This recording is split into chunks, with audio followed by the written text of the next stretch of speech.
नमस्कार। आज हम भारत सरकार की कुछ हालिया काफी महत्वपूर्ण पहलों पर थोड़ी गहराई से बात करेंगे। जी।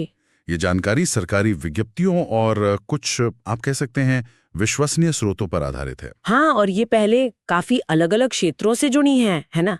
कुछ वैश्विक स्तर की हैं, तो कुछ बिल्कुल जमीनी। बिल्कुल। हम आज 4 मुख्य क्षेत्रों को समझेंगे। हम्म। एक तो है संयुक्त राष्ट्र का अंतर्राष्ट्रीय सहकारिता वर्ष 2025। हम्म। फिर प्रधानमंत्री इंटर्नशिप योजना यानी PMIS। जी, युवाओं के लिए। हाँ, और फिर वो अपतटीय परमाणु खनिज खनन नियम क्या 2025। थोड़ा तकनीकी है पर जरूरी। सही। और आखिर में प्रधानमंत्री जनजातीय उन्नत ग्राम अभियान मतलब PM जुगा। हाँ, आदिवासी विकास पर केंद्रित। तो हमारा मकसद सिर्फ ये बताना नहीं है कि ये क्या है, बल्कि थोड़ा समझना है कि इनके पीछे सोच क्या है, ये क्यों महत्वपूर्ण है। तो चलिए शुरू करते हैं। जी। सबसे पहले लेते हैं अंतर्राष्ट्रीय सहकारिता वर्ष 2025। जी। संयुक्त राष्ट्र ने इसे जून 2024 में घोषित किया। थीम है सहकारिता एक बेहतर दुनिया बनाती है। इसका क्या मतलब है जमीनी स्तर पर? देखिए, ये सिर्फ एक घोषणा नहीं है। इसका असली मकसद है जो सतत विकास लक्ष्य हैं, मतलब SDGs। हाँ, SDGs। उनको पाने में सहकारी समितियों यानी कोऑपरेटिव्स की जो भूमिका है, उसे दुनिया भर में हाईलाइट करना। अच्छा। दिल्ली में नवंबर 2024 में एक वैश्विक सम्मेलन भी हुआ था इस पर, और 7 जुलाई 2025 को अंतर्राष्ट्रीय सहकारिता दिवस मनाया जाएगा। तो लक्ष्य क्या है इसके, मतलब क्या हासिल करना चाहते हैं? लक्ष्य साफ है।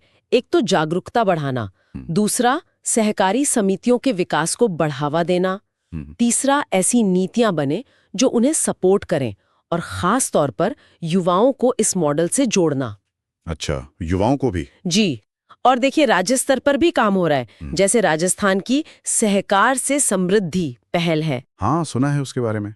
तो ये वैश्विक घोषणा स्थानीय पहलों से जुड़ रही है एक तरह से। बिल्कुल। चलिए अब युवाओं पर आते हैं। प्रधानमंत्री इंटर्नशिप योजना PMIS ये अक्टूबर 2024 में शुरू हुई। लक्ष्य है अगले 5 साल में 1 करोड़ युवाओं को पेड इंटर्नशिप देना। 1 करोड़, ये संख्या तो बहुत बड़ी है। हाँ, लक्ष्य तो बहुत महत्वाकांक्षी है, और फोकस है 21 से 24 साल के युवाओं पर। अच्छा। खासकर वो जो कम आय वाले परिवारों से आते हैं। इसमें सिर्फ इंटर्नशिप नहीं है, मासिक वजीफा भी है। वजीफा कितना? वो अलग अलग है।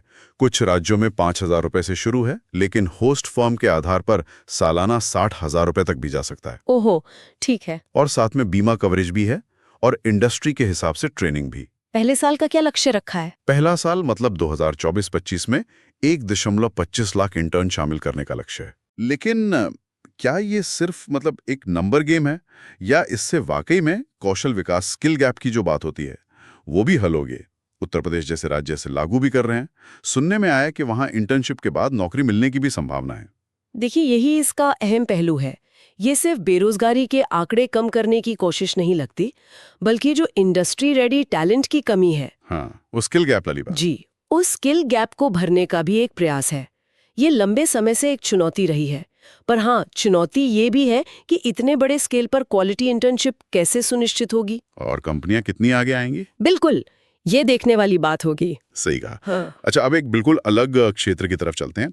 अब तटीय परमाणु खनिज खनन नियम 2025। जी। ये भारत के समुद्री क्षेत्र, टेरिटोरियल वाटर्स और एक्सक्लूसिव इकोनॉमिक जोन यानी EEZ में परमाणु खनिजों के खनन को नियंत्रित करते हैं, जैसे यूरेनियम, थोरियम। हाँ, यहाँ सरकारी नियंत्रण पर बहुत जोर दिख रहा है ना? बिल्कुल। सबसे ध्यान देने वाली बात यही है कि अन्वेषण या उत्पादन मतलब एक्सप्लोरेशन या प्रोडक्शन का लाइसेंस, हाँ, वो सिर्फ सरकारी संस्थाओं या फिर केंद्र सरकार जिन्हें नामित करे उन पब्लिक सेक्टर कंपनियों CPSEs को ही मिल सकता है। अच्छा, मतलब प्राइवेट कंपनियां नहीं? सीधे तौर पे नहीं। अगर कोई विदेशी कंपनी शामिल होना चाहे तो उसे केंद्र सरकार की खास मंजूरी लेनी होगी। तो इसके पीछे मकसद क्या है, इतनी सख्ती क्यों? मकसद साफ है।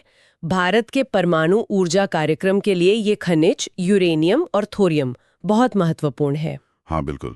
तो इन पर सुरक्षित नियंत्रण रखना और आयात पर निर्भरता कम करना, ये ऊर्जा सुरक्षा का भी सवाल है और रणनीतिक स्वायत्ता का भी। और इसकी निगरानी कौन करेगा? नियम वगैरह कितने सख्त हैं? निगरानी के लिए परमाणु ऊर्जा नियामक बोर्ड AERB है, और परमाणु खनिज अन्वेषण एवं अनुसंधान निदेशालय AMD भी है। नियम काफी कड़े हैं, सुरक्षा को लेकर, पर्यावरण संरक्षण को लेकर और अवैध तस्करी रोकने के लिए भी। जैसे मोनेजाइट रेत की तस्करी की खबरें आती थीं। हाँ, वो एक मुद्दा रहा है। जी, तो ये सुनिश्चित करना जरूरी है कि खनन जिम्मेदारी से हो। ठीक है, चलिए अब आखिरी पहल पर आते हैं। प्रधानमंत्री जनजातीय उन्नत ग्राम अभियान PM-JUGA। जी, PM-JUGA। ये आदिवासी बहुल गांवों के समग्र विकास पर केंद्रित है। हाँ, और इसका पैमाना देखना होगा, बहुत बड़ा है। देश के 549 जिलों के करीब 63,000 गांवों को लक्ष्य बनाया गया है। 63,000 गांव? जी, और उम्मीद है कि इससे 5 करोड़ से ज्यादा आदिवासी नागरिकों को फायदा पहुंचेगा। 5 करोड़ से ज्यादा? इसमें क्या क्या शामिल है? मतलब सिर्फ सड़क, पानी, बिजली? नहीं, ये उससे कहीं ज्यादा व्यापक है। बुनियादी ढांचा तो है ही, सड़क, घर, पानी, बिजली, लेकिन साथ में शिक्षा, स्वास्थ्य, आजीविका। अच्छा, आजीविका भी? हाँ, वन अधिकार और सांस्कृतिक संरक्षण पर भी ध्यान है। एक तरह से समग्र विकास की बात है। आजीविका के लिए कुछ खास प्रावधान है क्या इसमें? हाँ, कौशल विकास पर जोर है। और एक दिलचस्प चीज है होम स्टे को बढ़ावा देना।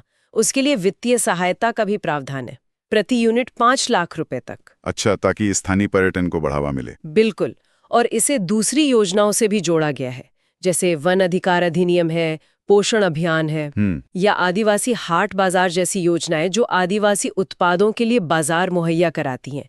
इनको इंटीग्रेट किया गया है ताकि असर ज्यादा गहरा हो। और लाभार्थी कितने जुड़े हैं अब तक? कुछ आंकड़ा है? हाँ, बताया गया है कि 5 करोड़ से ज्यादा लाभार्थी पहले ही इससे जुड़ चुके हैं। काफी तेजी से काम हुआ है लगता है। जी, तो अगर हम इन चारों पहलुओं को एक साथ देखें, मतलब वैश्विक सहकारिता, फिर युवाओं के लिए इंटर्नशिप, वो रणनीतिक खनन और ये जनजातीय विकास, तो क्या तस्वीर उभरती है? कोई पैटर्न दिखता है? हाँ, एक पैटर्न तो साफ दिखता है।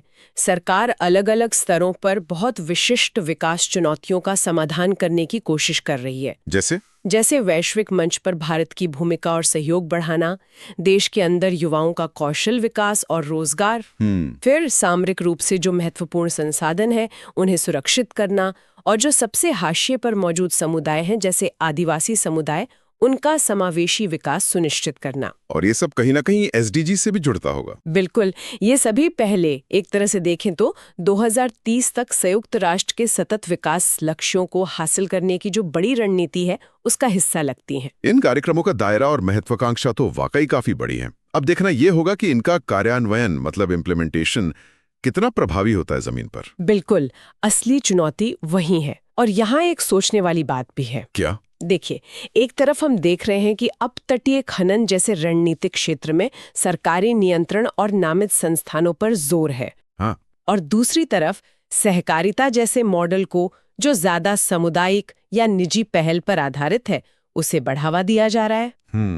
ये दिलचस्प विरोधाभास है। हाँ, तो ये सोचने पर मजबूर करता है कि भारत की विकास रणनीति में राज्य की भूमिका और निजी या सामुदायिक पहल के बीच ये संतुलन कैसे विकसित हो रहा है। इस पर शायद आगे और बात हो सकती है। बिल्कुल, ये एक महत्वपूर्ण सवाल है जिस पर आगे विचार किया जा सकता है।